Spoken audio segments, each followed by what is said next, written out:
उसकी कहानी सुनाने के लिए बेसब्र हूं, जिसे सुनकर आपके रोंगटे खड़े हो जाएंगे।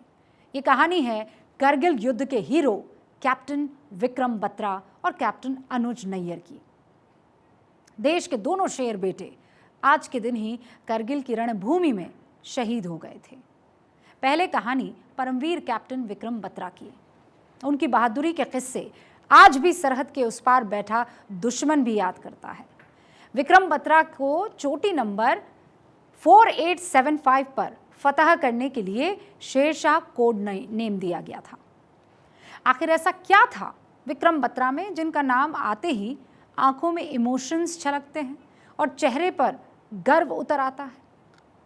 दरअसल 1999 में घुसपैठियों की शक्ल में करगिल की चोटियों पर पाकिस्तानी सेना कब्जा जमाकर बैठी थी और घुसपैठियों को मार भगाने के लिए हिंद की सेना ऑपरेशन विजय चला रही थी। ये 7 जुलाई 1999 की तारीख थी, यानी आज से ठीक 24 साल पहले। पाकिस्तानी सैनिक मशीन गन से गोलियां बरसा रहे थे, लेकिन फौलादी इरादों के साथ विक्रम बत्रा एक के बाद एक पाकिस्तानी सैनिकों को ढेर कर रहे थे। चोटी नंबर 4875 पर फतह के दौरान विक्रम बत्रा शहीद हो गए और मरणोपरांत उन्हें देश के सर्वोच्च सैन्य सम्मान परमवीर चक्र से नवाजा गया। कैप्टन विक्रम बत्रा का एक नारा बहुत फेमस हुआ और वो था, ये दिल मांगे मोर। वैसे तो ये एक कोल्ड ड्रिंक के विज्ञापन की टैगलाइन थी, लेकिन विक्रम बत्रा ने इसे हिंदुस्तानी शौर्य का प्रतीक बना दिया। चोटी नंबर 5140 यानी 5140 को फतह करने में विक्रम बत्रा ने 4 दुश्मनों को मार गिराया। 20 जून 1999 की सुबह 3:30 पर बत्रा की टीम ने इस चोटी को कब्जा कर फतह हासिल की। रेडियो पर संदेश देते हुए कहा, ये दिल मांगे मोर। इसी जीत के बाद विक्रम बत्रा चोटी नंबर 4875 पर फतह के लिए आगे बढ़े।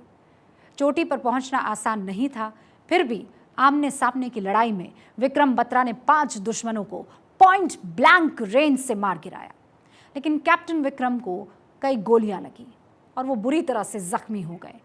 इसकी वजह से उनकी शहादत हो गई। अब मैं आपको एक और वीर योद्धा की कहानी सुना रही हूं। उनका नाम था कैप्टन अनुज नैयर। 7 जुलाई 1999 को ही कैप्टन अनुज नैयर भी शहीद हो गए थे। 17 जाट रेजिमेंट में जूनियर कमांडर कैप्टन नैयर को पॉइंट 4875, जिसे पिंपल 2 कहा जाता है, ऑपरेशन की वहां की जिम्मेदारी दी गई। पिंपल 2 टाइगर हिल के पश्चिमी किनारे की चोटी थी, जिस पर पाकिस्तानी घुसपैठिए बैठे हुए थे। 6 जुलाई को अनुज ने अपने साथियों के साथ पॉइंट 4875 पर चढ़ना शुरू किया।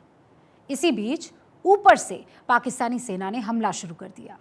भारतीय सैनिकों ने जवाबी हमला किया और पाकिस्तानी सैनिकों को पीछे हटने के लिए मजबूर कर भी दिया, लेकिन युद्ध के दौरान कैप्टन नैयर ने 9 पाकिस्तानी सैनिकों को मारने के बाद खुद बहुत घायल हो गए।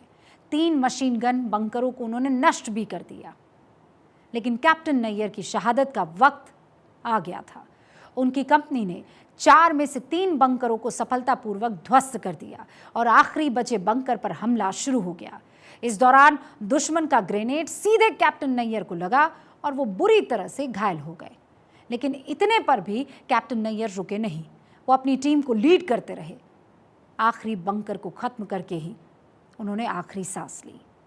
कैप्टन नैयर ने बहुत मुश्किल परिस्थितियों में अदम्य साहस और धैर्य का परिचय दिया।